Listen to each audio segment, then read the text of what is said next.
Okay, so let's talk a little bit about assignment 4, and then we'll get back to talking a little bit about memory management, and then we'll move on to something new. So this assignment, I was saying just before I started recording that this one I feel like is going to be fairly difficult. I did my best to add a bunch of extra comments to all of the files so that you have some sort of indication of where you're supposed to actually do some programming. The majority of it is in entrylog.cpp, and there's some other stuff that you have to write, but I think that's the majority of it. But anyways, the idea behind this one is that we have some sort of museum here, and it has 3 exhibits. I think it was like art, history, and science. Yeah, it has 3 exhibits: art, history, and science. And you are going to write a program that keeps track of all the people that come into the museum. So there's 2 types of people. There's visitors, which is a class, and then there's a staff class. So visitors actually come and see the museum, and they can vote on the actual exhibits. And then the staff, we're pretty much just going to log. I don't think there's anything special about that. Let me pull these open. I think I have it open in Visual Studio Code, so that might be easier to just open that.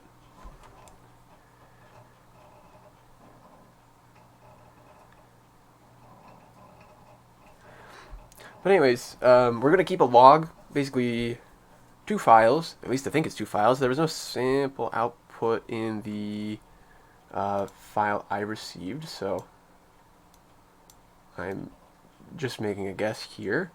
Although we can certainly check if there's anything down here. I should have looked at this beforehand. So there's a visitor log. Yeah, I think it's just a visitor log and a staff log. There's not anything separate. That makes sense to me. So, okay, we'll take that. So here's the actual code. I don't think there's a whole lot extra to add to that. I believe there's a admin. It's not a class, but there's a admin feature where you have to log in with a user and password, and that's set by a constant in the code itself. So just something to be aware of. But you'll see it's kind of similar to the Rocket assignment in that it's going to prompt you and ask for a choice, and this is already coded for you. It's going to ask if you are a visitor who wants to check in, a visitor who wants to check out, staff in, or staff out. So the check-in part I don't think is too bad. We're just going to basically log that. So there's functions for it. We'll get to that in a second. For logging in and logging out. Zoom in a little bit. And then the logging out part, you're going to basically prompt for a name. So that the visitor in will prompt for a name and then check them in with a specific time, which I think is actually based off of real-world time. And then when you log them out, you want to ask for a name and then search for that name in the array of visitors and the array of staff, depending on whatever choice it is.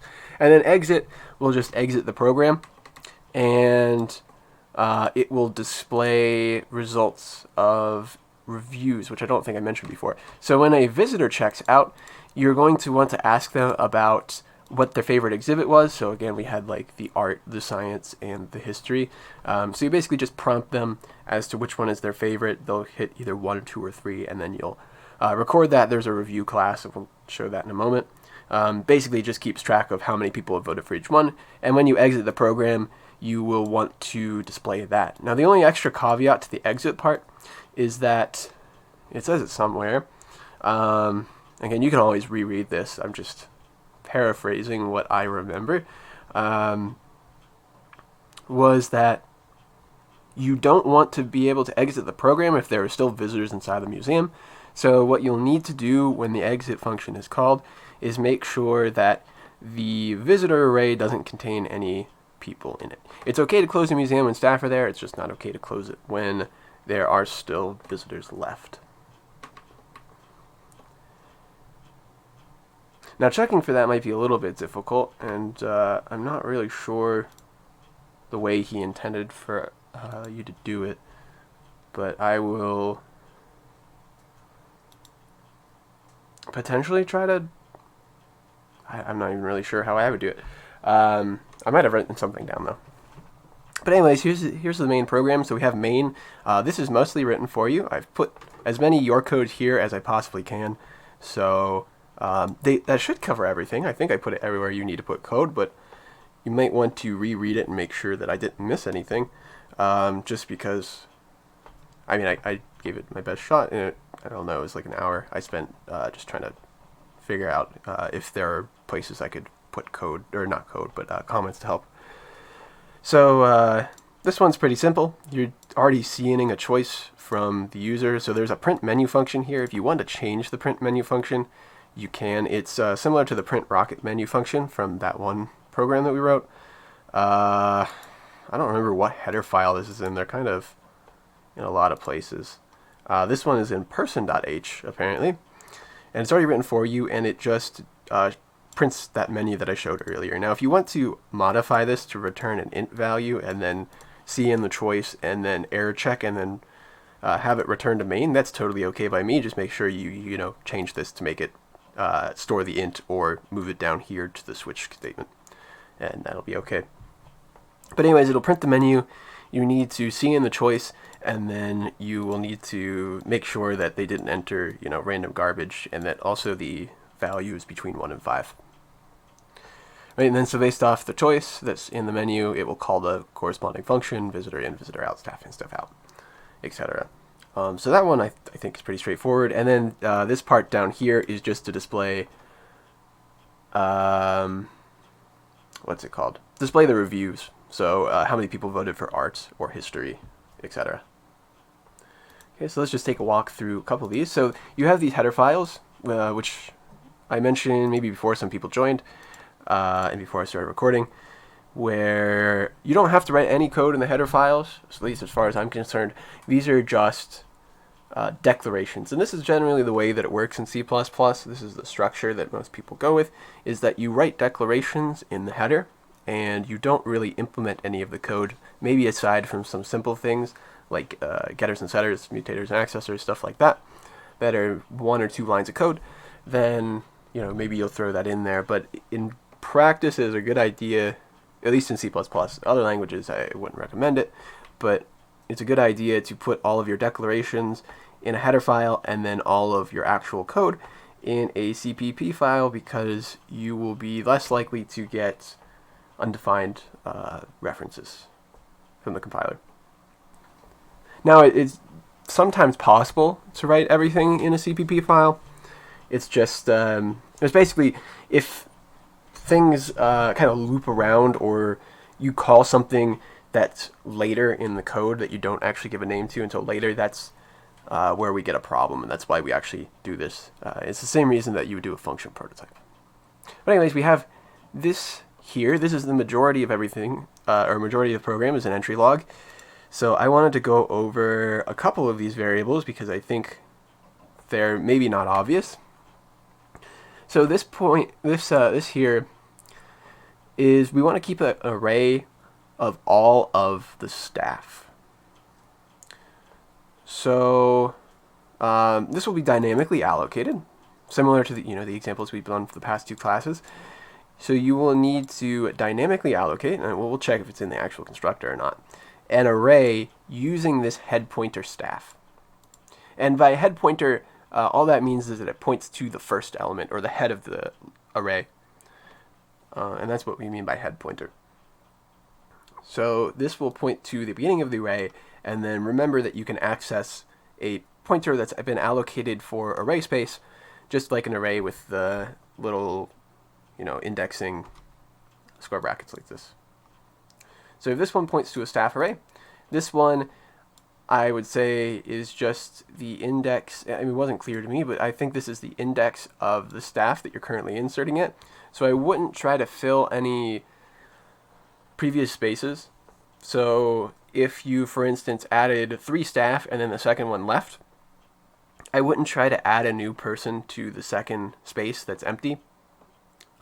If you get a new person, I would try to add it to the end. So this should just keep track of how many staff total have actually entered altogether. It doesn't include any of the people who have left, or like how many people are in there in general. Now, the way I was thinking, I just remember what I wrote. The way I was thinking that you might want to actually keep track of how many people are in the museum is that you might want to do another integer here just called int staff count, and then initialize that to 0, and then keep track of that, and then make it go up when somebody comes in and make it go down when somebody leaves, and then do the same thing with the visitor. That way you can keep track at the end if there's any visitors left. I would recommend doing it that way. I think that's a lot easier.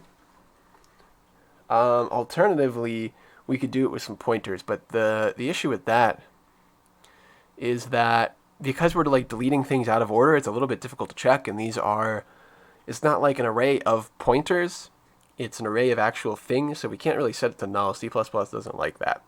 You can't set an object to null, as far as I'm concerned. So, I don't think there's like an easy way to check, so I'd recommend adding that in, if anything.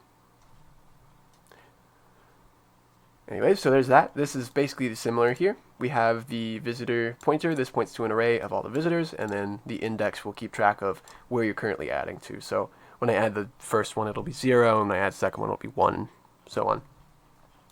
And then last thing to mention with both of these is that there is a file name. It's not done as a string. It's done as a character array, which really a string is a character array. I think this is done just for the sake of one function call to maybe make it a little bit easier. I recommend, if you're going to set this, I think in C++, if you write a string out, which I don't think we're doing via argv, I think you're just hard coding it. Yeah, there appears to be no argv. You can write a string and then do .cstring, and it should convert it to a character array. So that would be something like, maybe I'll write it in the constructor. But there's basically that. This is for holding the user's vote, whether it be 1, 2, or 3. You can do this as an integer too, I suppose. And then this age is just to store the age of the visitor temporarily. Now everything else here I think is just optional variables that you can use to store things. These could be locals as well. It wouldn't be that big of a deal. And then we just have an admin username, admin password, and you can read the rubric to find out more about those. I don't think they're too complicated. And then we have the functions. So we have a constructor, we have a destructor, and then we have the review that's going to hold the votes for everything. Okay, so that's just the header. You won't need to write any code here unless you decide to add that extra integer that I mentioned.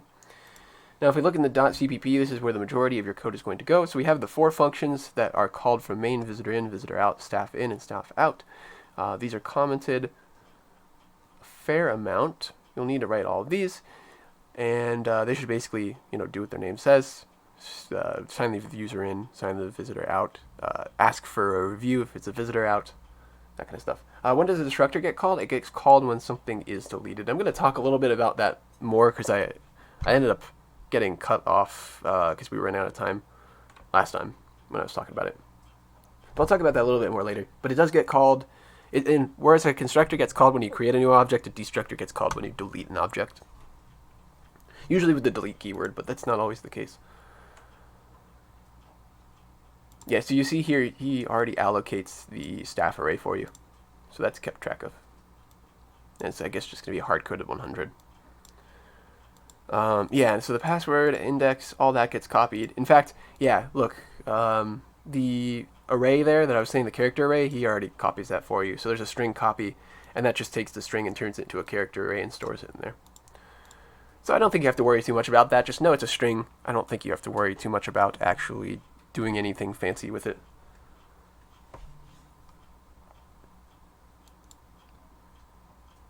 What is the advantage of being a character array? Well, it's always technically a character array. I think he just did it because there's one function call that uses it as a character array. In C, I don't think there's a built-in string library, so they use just character arrays. And I think it's just maybe a C function that he was using, so that's why he kept it as a character array.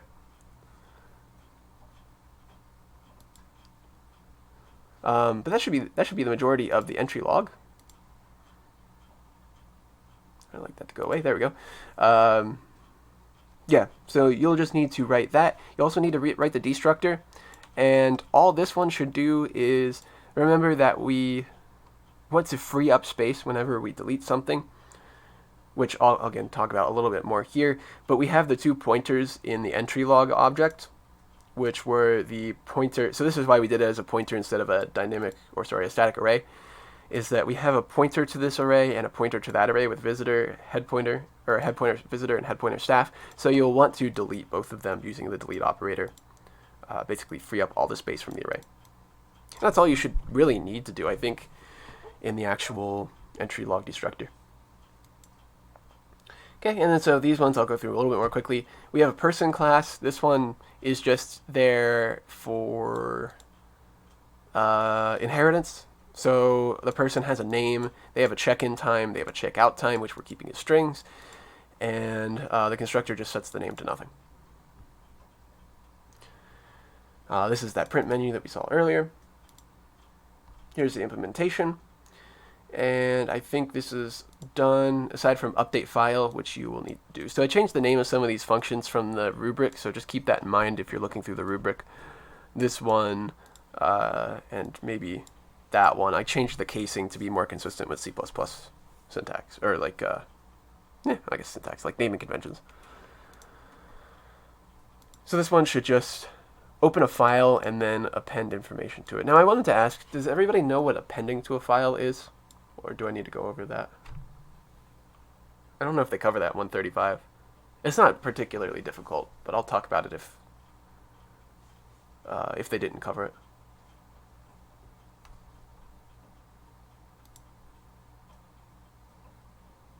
And then last thing, I guess, visitor. So we have staff.h and visitor.h. These just define a staff class which inherits from person, so it just gets the name and the check-in time, the check-out time, because both visitors and staff need that.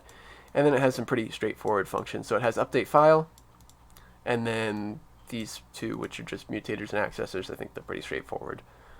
So there's that. It's commented. You'll need to write this one here, and this one, which is not particularly too hard. And then, yeah, pretty much the same thing with visitor. We just write a header, and then it's very similar. And then last thing, I guess, is here's that review class I mentioned. It just keeps track of how many people have voted for art, science, and historic object, like the history room. And these are all public. It's basically just destruct. So you can modify these as you'd like. So if somebody votes for art room, you can just do art room ++ and then, get it at the end. Okay, so I think that's about that. Any questions on that? And then also, do you want me to go over what append means? Because that is, I guess, something you need to know. And then actually I'll probably cover one last thing, which is really small.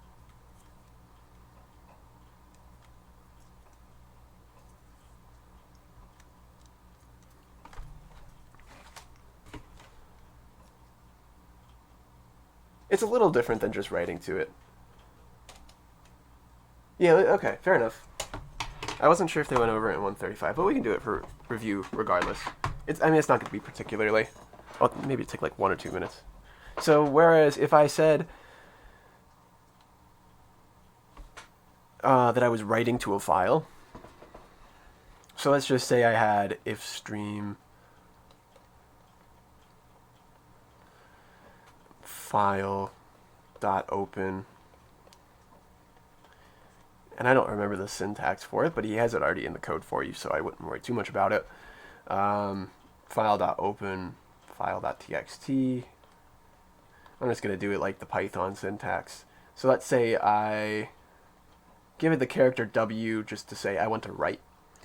So what happens if the file doesn't exist? It makes a new file, right? And then if I was to say file cool, and then file hello world or something like that, then what this will do is it will create a file and it will write the stuff to it. Okay, and append does the same thing. But if, let's just say, I close the file and then I reopen it, assuming I just put the same parameters. I'm not going to write it out again. What happens to file.txt? So if I wrote file goodbye world,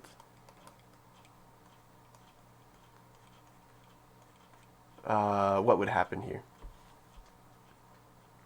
It gets overwritten, right? So this file just completely disappears. It creates a new file, and then it puts in it goodbye world.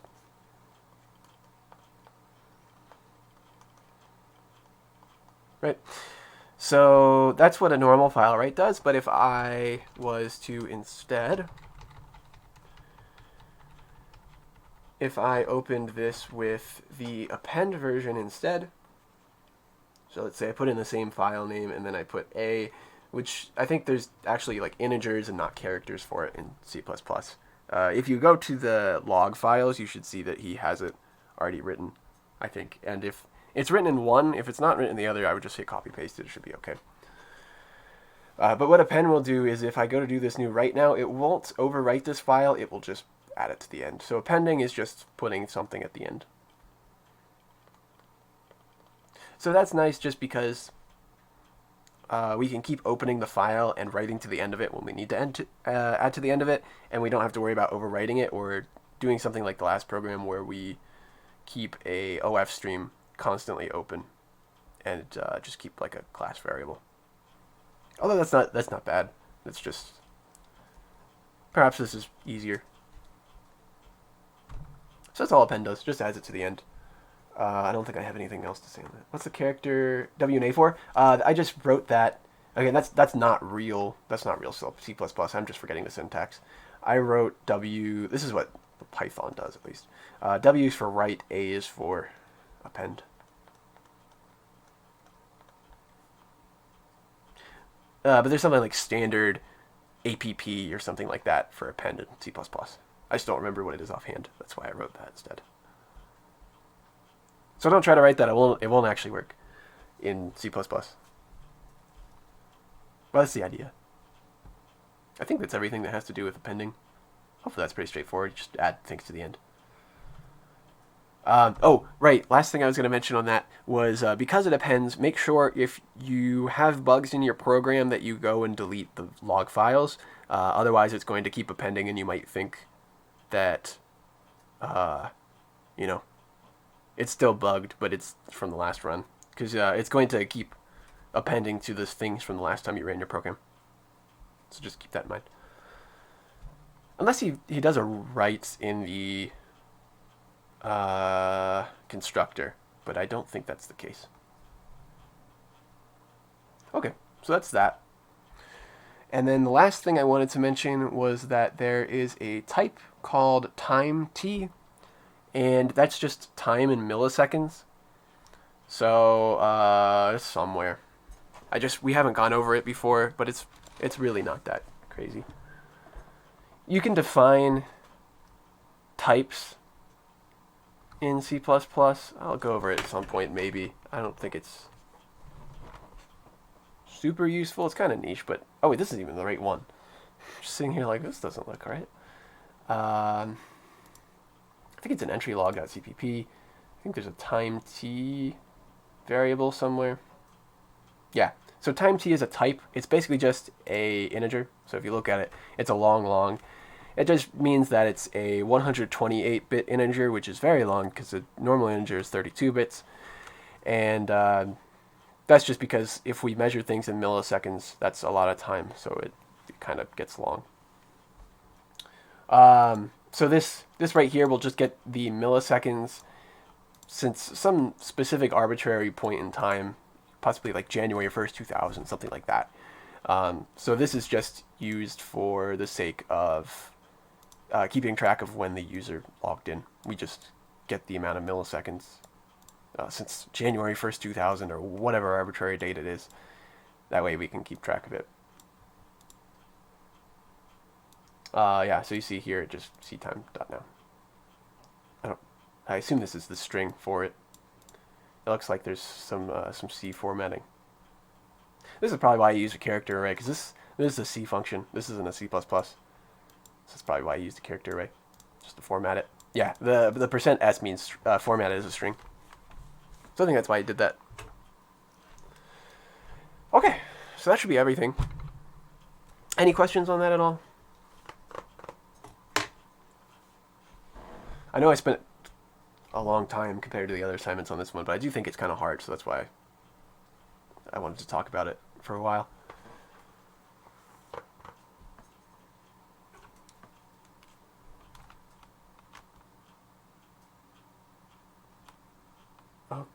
Okay, don't see any questions, but if you have any, ask it, and I'll come back to it.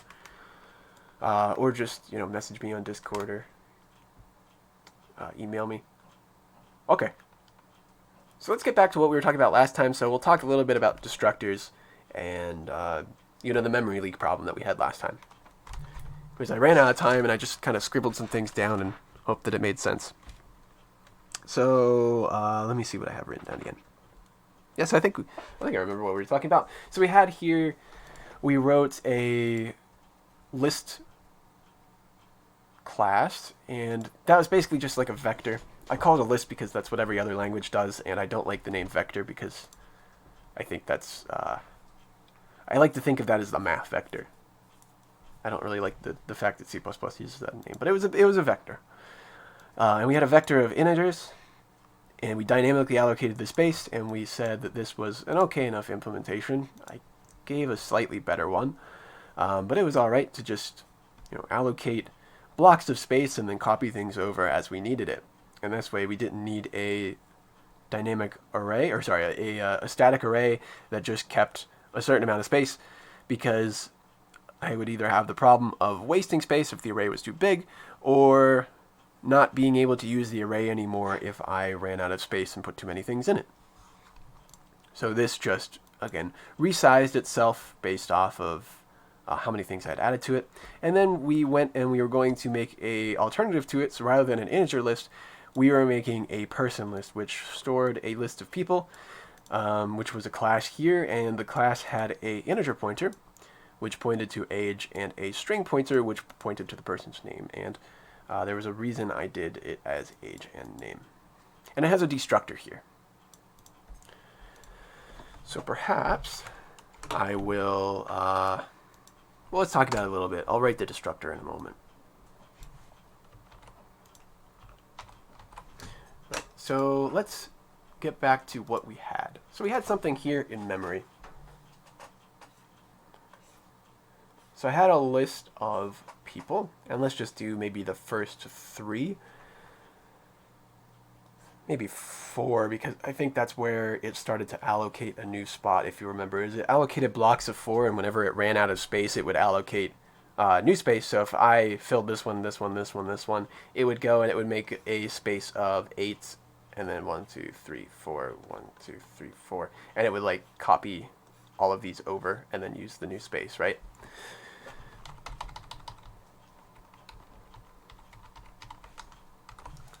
So you can see from our code that we created 5 people here. So the first 4 are going to get stored in all the same space, and then the 5th person is going to cause it to allocate more space.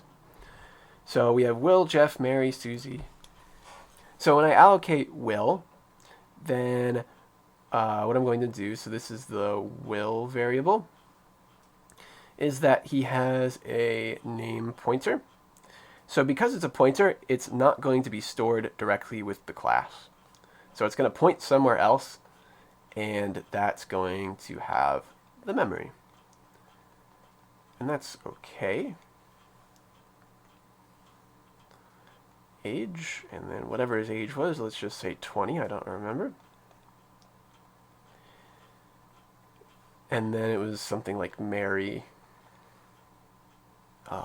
We can even look at it. Will, Jeff, Mary, Susie. Jeff. Mary, Susie. So all of these are going to have the same thing where they have a name pointer.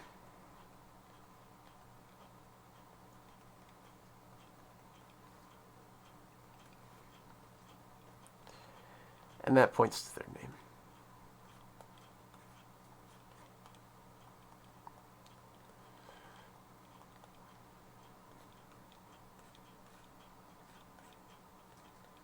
And these strings are somewhere in memory. And it could be next to this, it could be somewhere else. Who knows? Mary, Susie, Jeff. Right, and then they also had age pointers.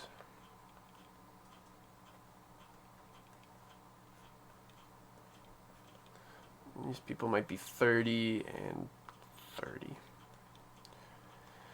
Okay.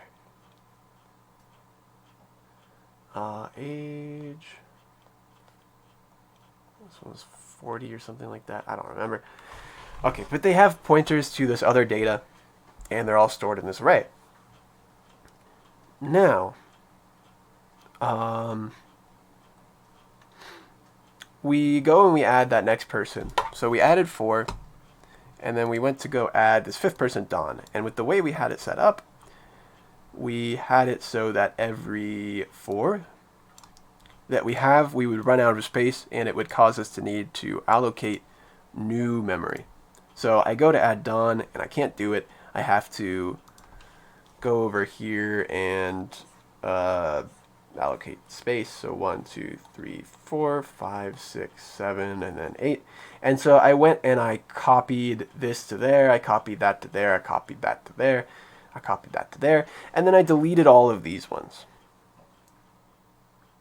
Now, actually, this probably isn't a big deal, because if I copy it over, the pointer should still point to the new space. But one thing to be concerned about, if I'm just looking at this in a like a more narrow view, is let's say I get to the end of the program and I need to deallocate this array. Or perhaps I'm done with all the people in this array and I need to do something else, and I say, let me get rid of that memory so that I can use it again. So I would do something like delete. Remember, to delete an array, we use the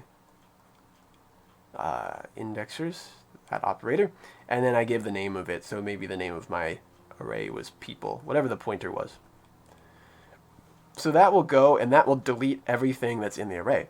So that will delete Will, which really, that's not a variable, that's just the variable name. The actual information stored in it is the name pointer, which was pointing to here, and the age pointer. So it wasn't the actual string itself, and it wasn't the actual integer itself, but rather a pointer to both. So it deletes the pointer, and we'll do the same thing on all these. So all these variables get deleted, and their pointer and their age gets deleted as well. Now, what's the problem with this? It deleted the pointer, but not the data that was being pointed to, rather. Because perhaps maybe these pointers were stored somewhere else. So, we can't really decide we want to do that. Yeah, we get a memory leak. All of this memory for the strings and the ages are still being used. And that will be the case if you delete something that uses a pointer that points to memory. So now all this stuff here, that's all still allocated. And if the program wants to use it, it can't. So there's just some amount of memory that's still being used, and it's probably the majority of this because this was just some pointers. Yeah, so we need to deallocate that stuff. And so the way we're going to be able to do that was with a destructor. So whenever we destroy one of these things, it will also go and it will destroy the what's it called? We want it to go and destroy this stuff, right? So if I was to destroy Will, I want it to destroy that and that and that and that, and etc. Now, something that we should know is that is going to be done in the destructor. So whenever we delete this space, it will automatically call the destructor.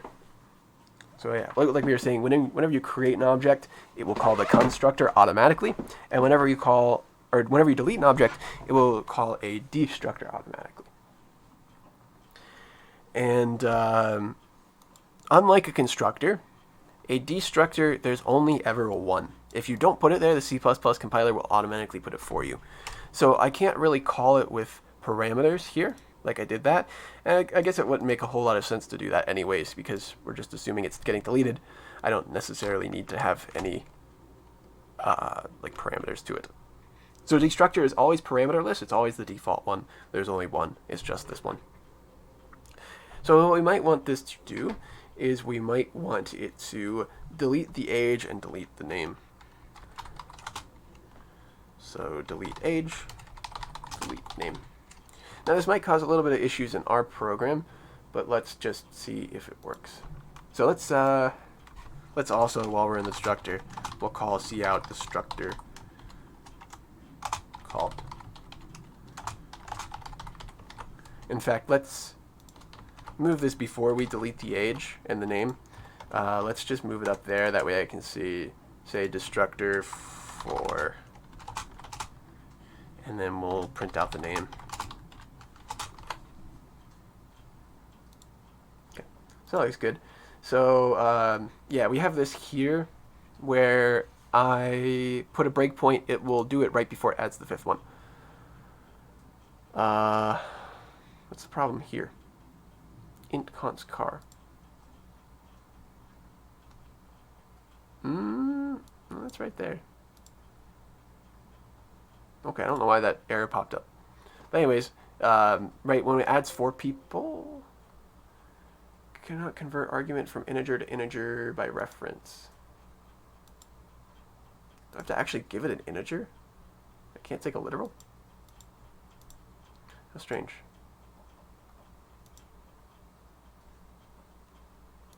Let me just make it an age variable then, I guess. Equals 40. They're all just going to be 40, I guess. I guess it's not really a big deal. We're not printing it or doing anything with it. It's a bit strange. You would think it would allocate space for that. That's not a pointer. Yeah, it's not a pointer. It shouldn't require that.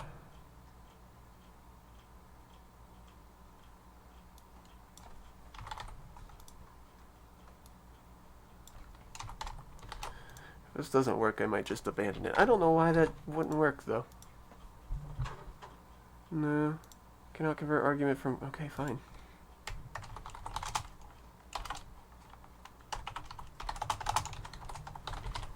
We're going to have to do this the tedious way, I suppose.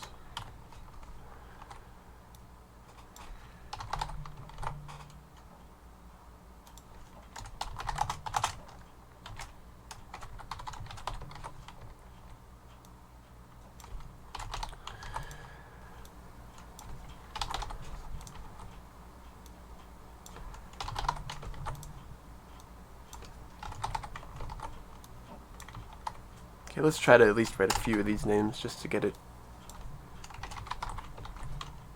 going. So Mary, Susie. I guess maybe it just needs an address to actually work with the pointer. Although it should allocate one if I just write the literal, the actual name. So this doesn't work, and I'm at a loss. Ah, it's running. Good. Strange. Oh. Yes, it has triggered a breakpoint. Thank you. I don't know why it felt the need to do that. That's strange. It's calling a Destructor for Dawn. Okay, well, so we've gotten here. We're going to add a new person, presumably. I'd like it if that would go away. So I'm just going to step through the program really quick. It goes, and it has an issue, apparently. And it stops printing things. Well, that's certainly not good. Well, for the sake of the example, let's remove the last 2 people. That way it doesn't allocate new space. I don't quite know why it's doing that. That's okay, yeah, it's triggered a breakpoint. Good, it should.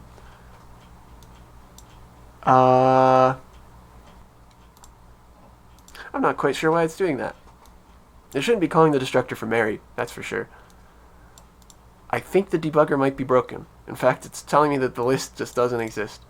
So that's not good. You're just going to have to trust me that that's the way it worked from the explanation, I suppose.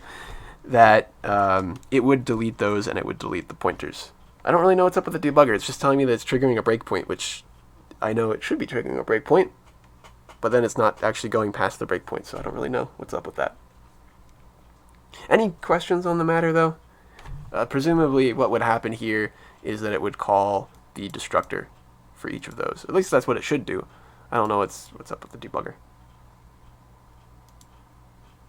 If I just ran it normally, maybe, without that, it still says it's triggering a breakpoint. I don't have any. Maybe I did something wrong. I mean, obviously this is not wrong. I don't really know what it doesn't like. Oh well. So be it.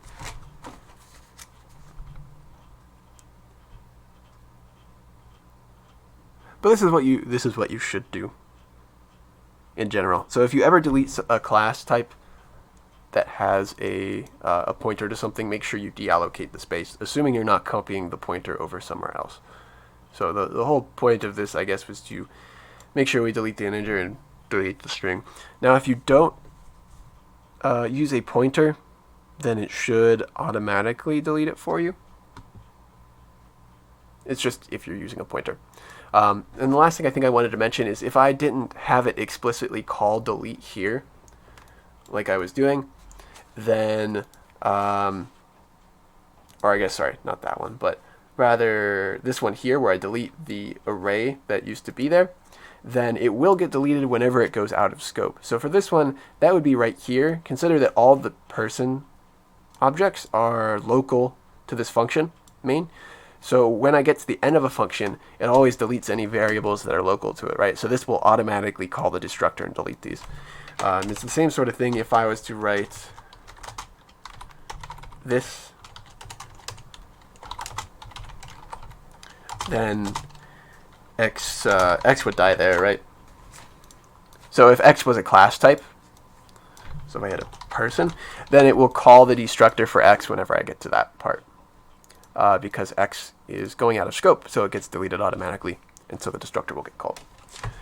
And that's something to note about the last program, assignment 3 that we wrote, is that once you got to the end, all the red classes and blue classes and green classes called the destructor because they were going out of scope and getting deleted. Maybe I'll just keep that there. Okay, any questions on this dynamic allocation stuff, deleting pointers? I think that's about everything I wanted to talk about with regards to it. We might come back to it if I remember something.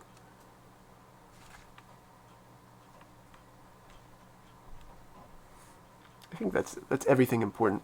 Actually, no, there was one last thing, I guess, but it was pretty minor. You probably were implying it from the way I did this too. If I declare a class, all the data gets stored together, so that's just something to note.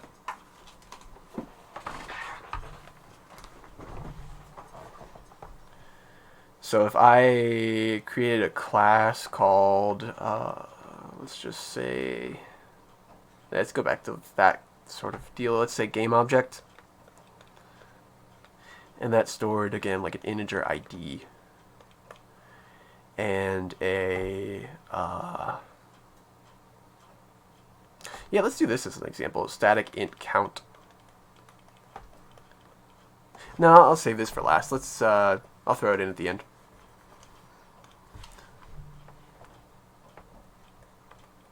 So let's say it had a character print car. And, I don't know, a string name, something like that.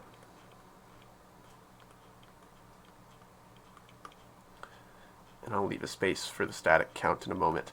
Is that when I declare a pointer to one of these and instantiate it, everything does get stored together. So if I was to go into my code and write a game object pointer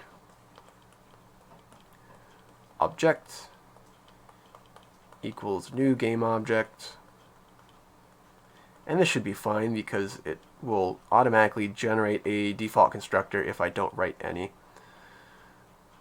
Let me move that a little bit over. Okay, that's fine. Whatever. So if I create a new object here, just know that oops, this was supposed to be a pointer, that this pointer, perhaps I should do it in a different color. This pointer, when it points to the game object, everything gets stored right next to each other. So the ID might get stored here, and the print car might get stored here, and so on and so forth. So if I wanted to, I could actually take this pointer object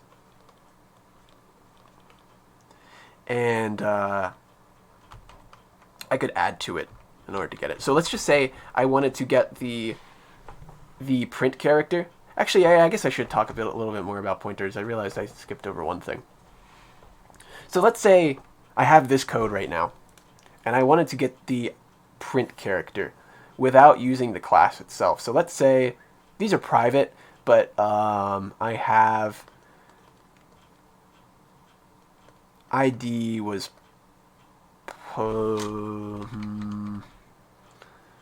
just to make sure. I don't know if the order would get changed. So let's just say this was public and all of these were private. So I had a way to get integer but not everything else, and I wanted to be sneaky and get the print character, but it's private, so I can't get it, and I don't have an accessor to it. What C++ will allow you to do, and you can consider this a good thing or a bad thing, is we can actually manipulate the addresses. So what I might do is, well, I want the ID here, and something to consider is that this object, because everything gets stored sequentially, this object pointer is actually pointing to the same place that ID is currently at. It's the same memory block. Because if we assume that it allocates these in order that they're written, it will always be at the top then, right? Because they do get stored together. So what I could do is I could make an integer pointer. Maybe I'll even write this up in a moment. An integer pointer called pointer, and I could set it equal to object. And I could do a cast. So consider that the object that I wrote, that is a object, or that's a game object pointer, right? So if I try to use it to get data, it's going to print the game object. But if I turn it into an integer pointer, that is, I turn the address into an integer pointer, it now knows to interpret the data as an integer. So if I did this and then printed the pointer, it would actually print the ID. Maybe I'll open a new project really quick and write that up. So I'll open that in the meantime. But that is what would happen. So what I can do then is, if I wanted to skip over and get the print character, I could say that pointer plus equals 1. And what this will do is it'll add 1 to address, enough to skip over one integer.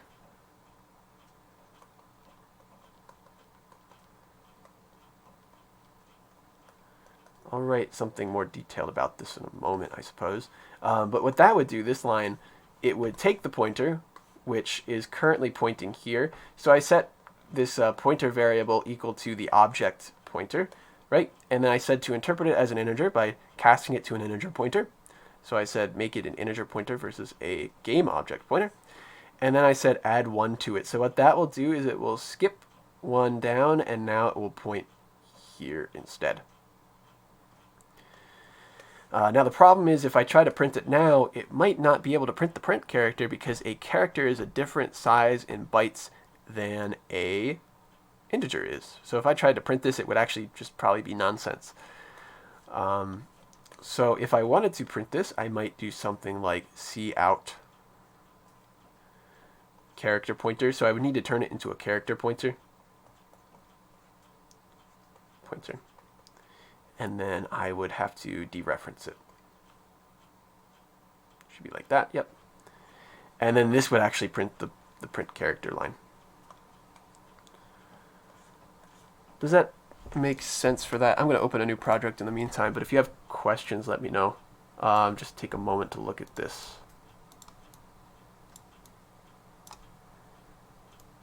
I think this is a little bit new stuff, so if you have questions, totally don't be afraid to ask. This is a little bit out there.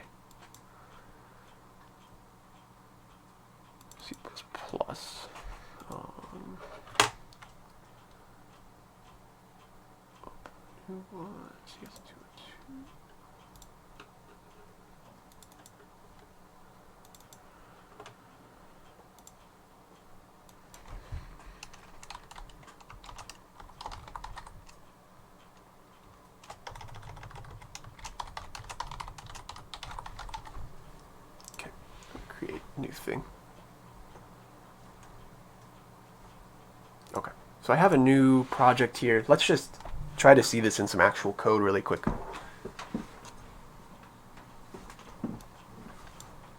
It's pretty much just going to write the same thing that I wrote there. I'm not going to bother making a header file right now. Okay, so we'll include string and use namespace standard. I hope if I spelled it right. Okay, so if I create a class called GameObject,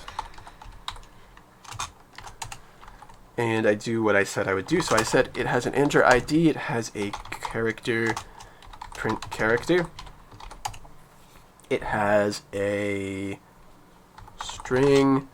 Now this one might be a little bit strange, the string part, but that's okay. About it later. So I said we'll make the integer public, and then we'll make everything else private. And I will show you that I can get this character. And then let's go back here, and I'm going to write a public constructor.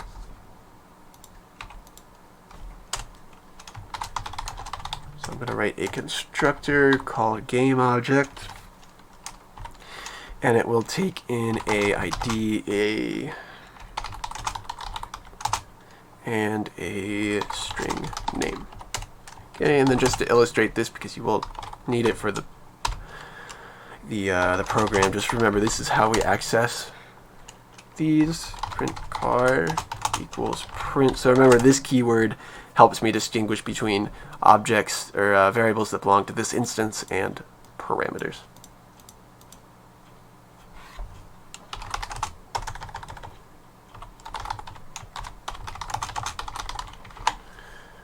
Okay, that should be good enough.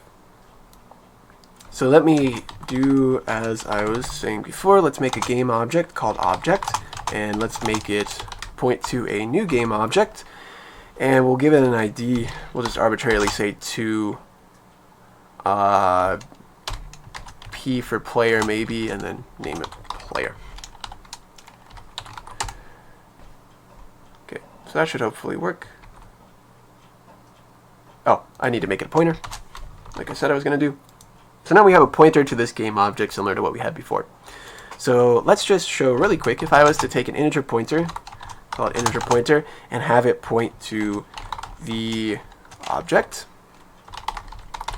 So again, all that means is that if I have a pointer that's pointing to the space this is allocated in, and then I make an integer pointer point to it, it will point to the same location.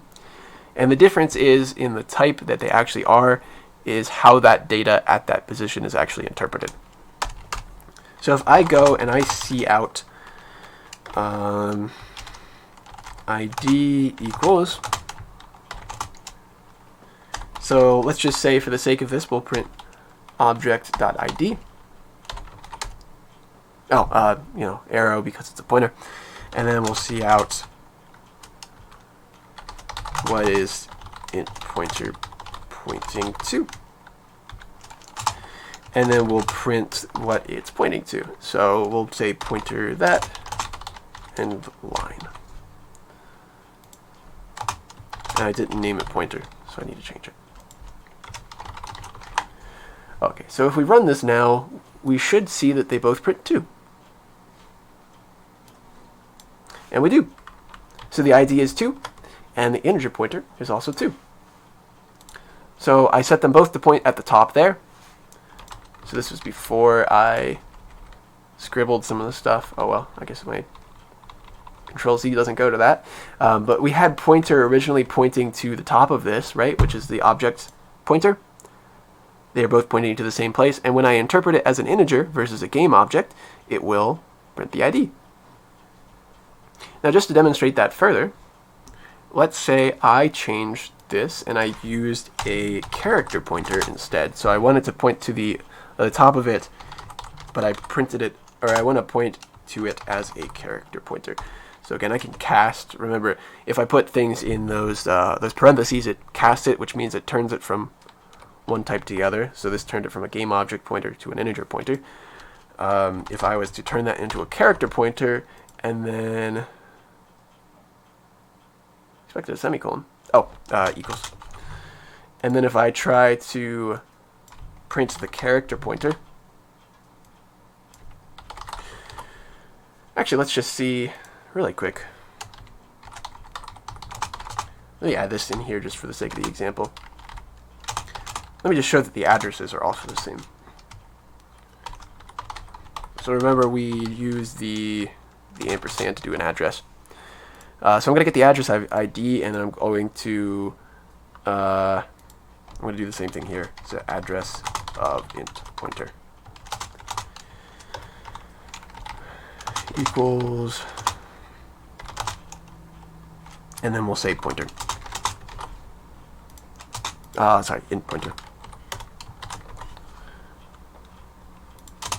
Okay, so you should see here, we'll pretty much get the same thing. They're both going to still say 2, and then this one will show you that the address of the ID and the address of this pointer here, which was the top of the object, should be the same. And then we'll try interpreting it as a character pointer and see what happens.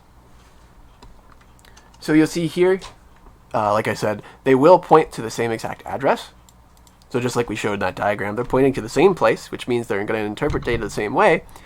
But if I try to use a character pointer instead of an integer pointer to point to int pointer, it's just going to say, the question mark, I guess, is kind of coincidental, but it's going to try to interpret it as ASCII, and then it's going to not really know what to do about that. Do you need an address for int pointer? So I don't. So consider that a pointer holds an address itself. So if I did a ampersand in front of it, it will actually point the address of the pointer rather than the address being stored by the pointer. And by that I just mean, if I did that, consider that what happens in the computer for real when I declare integer pointer is that there's some more memory space somewhere down here, and that is where integer pointer is. So it's some address, and then that's just, something like 1, 2, 3, whatever, and that points to where pointer's actually pointing to. So if I said ampersand pointer, if I could draw an ampersand, it would be this number here. So let's just say this is hex 45. That's 45. That looks pretty awful. So the address of pointer is 45, and pointer itself is 1, 2, 3. So it is still actually the contents of the pointer. Oops. Does that make sense? Yeah, okay. And that, if you're curious about it, want to look up more, that's called indirection, is like having a pointer, a pointer with a pointer, which is what is happening there. But that's just the general idea. Right, so that's cool. We can point to things. We can even point to the class and kind of work through it out. So the next thing, and possibly the last thing I wanted to talk about was, or show an example of, was, let's try to get this character. So what I wanted to do here, yeah, let me draw that more detailed diagram that I said I was going to draw. So I've been kind of just hand waving and saying, oh, this is 32 bytes. This is, how many ever bytes, or whatever.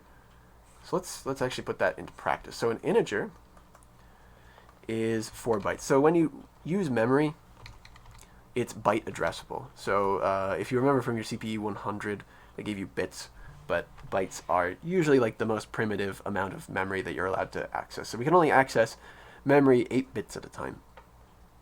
So an integer is 4 bytes, and a character is 1 byte, and a string is, depending on the language, it's either question mark, question mark, question mark, because it could be any number of characters, right? It's an array of characters, so it's how many ever characters, that's how many ever bytes it is. Or it's 8 bytes, and that would be a pointer to a character array. So pointers, actually, just to mention, because we're using 64-bit machines, 64 bits, 8 bytes. Pointers are 8 bytes in general. I guess it would be 4 bytes if you're using a 32-bit machine. But I think everybody has a 64-bit machine today. So what we did here, right, was we said earlier that we were going to create a new game object. So I'm going to game object pointer obj. And that's just going to allocate the space. So let's just pretend I used the new keyword like I was supposed to. Like obj equals new game object. Okay, we'll say that's good enough. So that will go and allocate the space, right? So what's actually happening, that I've just been kind of abstracting here, is that we will, in reality, have the integer is going to take up these 4 spaces. So this is the ID. So there's some binary here.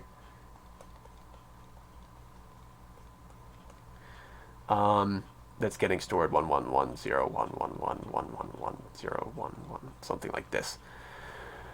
And so it's going to be stored as 4 blocks of data, whereas the character here, that is going to be only 1 block of data.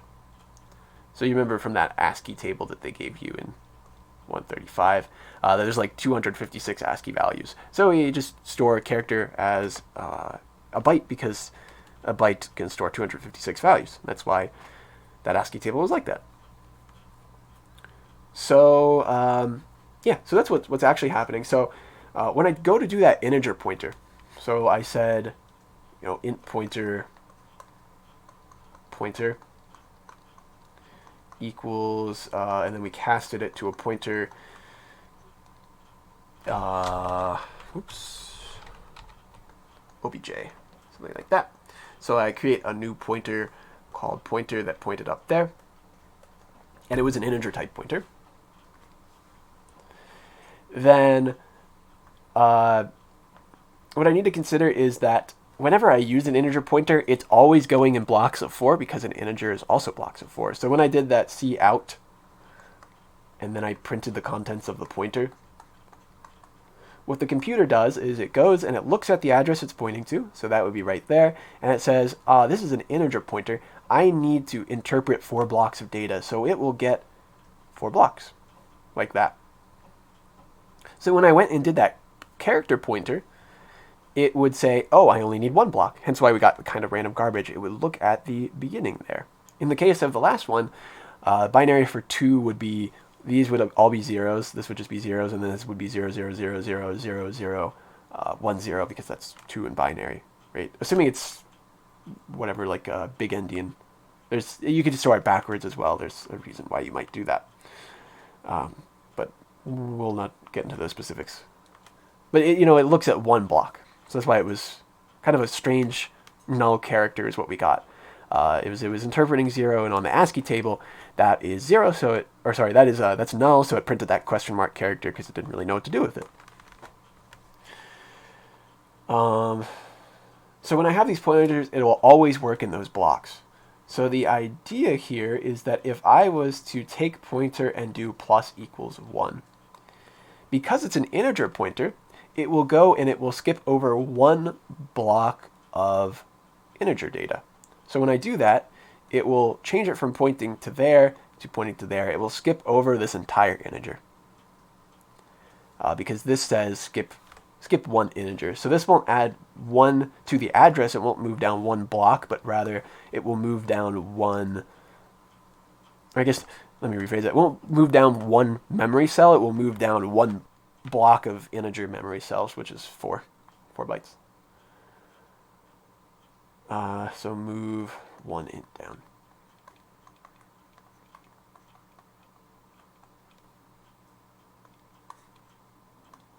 Cool. And so if we do that, it will go from pointing to the top of this integer to that character there. Is that clear what's happening there? It skips over how many ever blocks that thing actually represents. So if I was to make that a character pointer instead, it would have actually skipped just like one at a time. It would have gone here, here, here.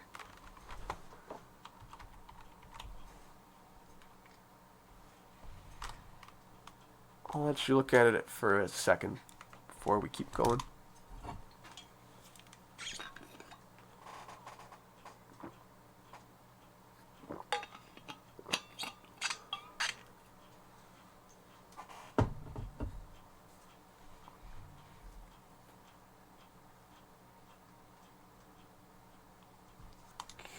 And again, if you have questions, like, don't be afraid to ask, because this stuff definitely is not easy.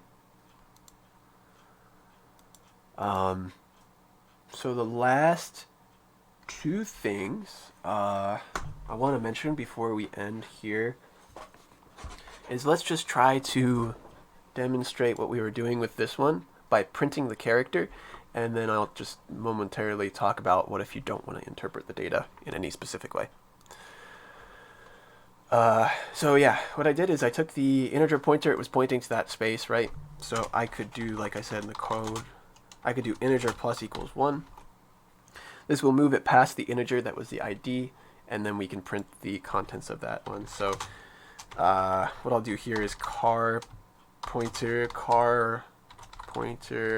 let's delete this old one. And then we will, now that that is done, we will cast the integer pointer to a character pointer. So now it interprets data as a character rather than an integer. And so if I see out, what's the character? Let me see out the address as well.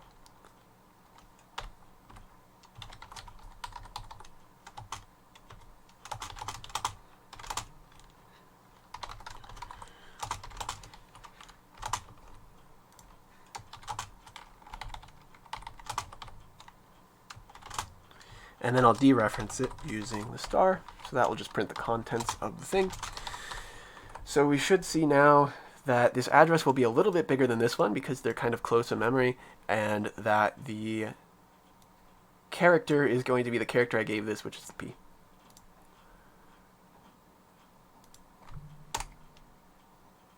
Oh, no. Well, I got the P. What is up with that?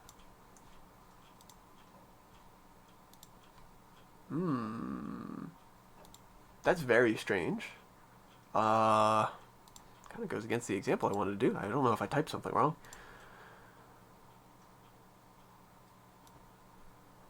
I don't know why that's printing that exactly.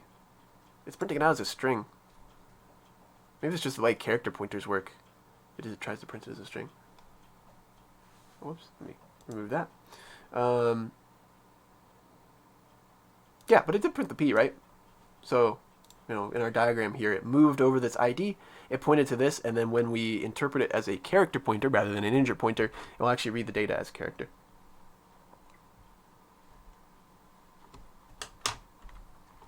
So that seems to work as we intended to. Let me just add one thing. I don't know why this isn't working. I think it maybe just has to do with the fact that a character pointer specifically it will try to treat as a string. Let's just demonstrate this. New int pointer equals int pointer. So just for the sake of the argument, and it's okay if you don't understand hex, but at least notice some similarities here. So the integer pointer, this was after we incremented by 1. You'll notice it moved. Oh, actually that's perfect. That's easy. You don't even need to know hex. Look, it went from this number to the same number but 4 higher. And like I said, it's 4 blocks, right? Yeah. Okay, that did work pretty well. Yeah, it's 4 higher because we went 1 integer block, which is 4 bytes.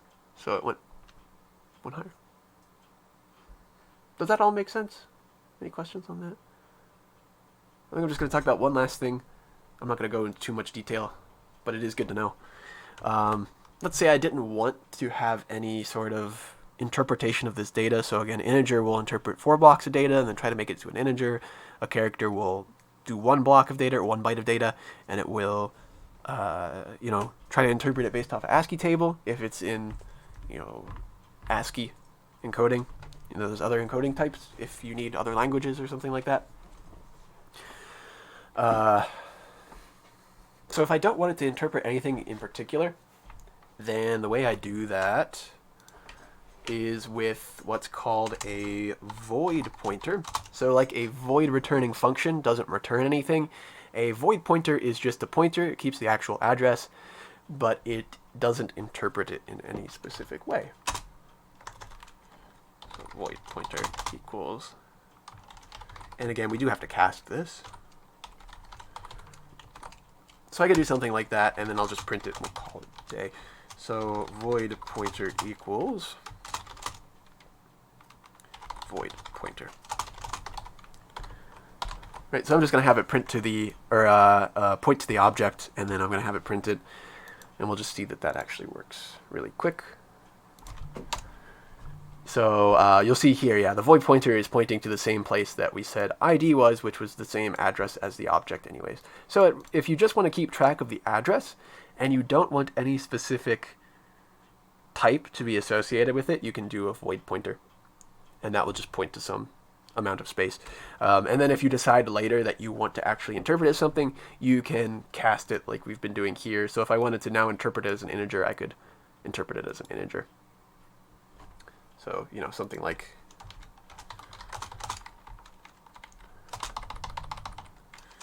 this, where I would say int pointer, void pointer, turn it into an integer pointer. And then if I dereference it like this, now it will say that it's an integer. So value is equal to, right? So that's some of the tricks that we can do with pointers. They're really just, pointing, like the name implies, to spaces in memory. So we can use them to move around and interpret data. And that was just maybe more of a technical overview of everything. All right, so with that, if you have any questions, feel free to ask. If not, I guess we're done for the day, and I will see you on Wednesday.